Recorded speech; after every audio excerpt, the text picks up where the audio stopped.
Hello everybody, welcome to Chicago 90. I hope I said that right. A game by Macroids, a game where you play as a gangster or the police. A game way ahead of its time. I don't know if it was actually influential, but I won't say it's impossible. This is a very early version, well, a very limited version of course, of Grand Theft Auto. Well, at least a part of Grand Theft Auto. You get to play as either the gangster or the police. If you play as a gangster, you have this red car, which looks a bit like a Ferrari, at least if you don't crash it, and you get to drive across the city trying to get outside of the city.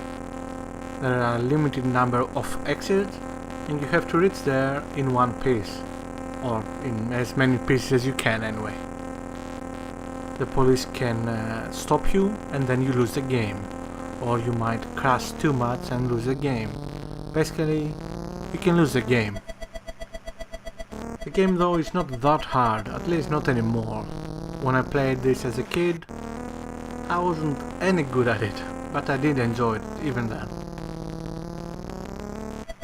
It's very exciting, very fun to play, especially on a harder level, where you can drive at high speed trying to avoid incoming traffic and the police and the buildings and get out. The graphics are very good. I used to love the graphics in this game, and for 1989, quite impressive I would say. The sound is kind of terrible, not much surprise there, and the music is limited to the intro. Well, intro music, and it's a very good music at that. When you decide to play as the police, you get to drive one of 6 cars, any car you want, by clicking on it and then clicking on drive. However, one of the most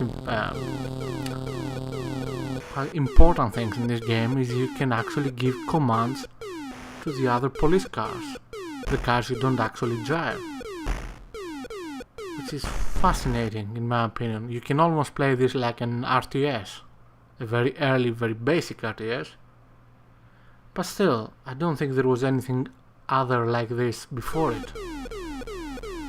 As a police, of course, you have to catch the criminal, make sure he doesn't escape the city, and it's very difficult. It's quite difficult, especially at higher level.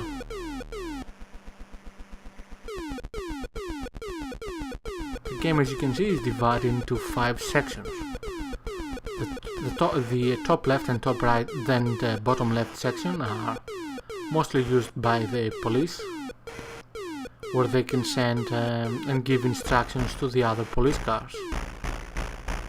The bottom middle is the map, which can be used mainly to orientate yourself and get the hell out of the city, or catch the criminal.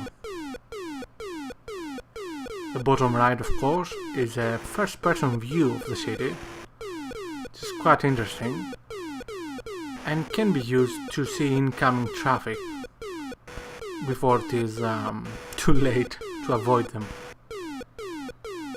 The main part of the screen, of course, is the isometric 3D view of the action, where you drive your cars in the city. This is the main screen you use when you drive. The game is very good to play, very fun, and if you ever want to play cops and robbers, then, well, this is a game for you. At least if you are in 1989. Thank you very much for watching. See you next time.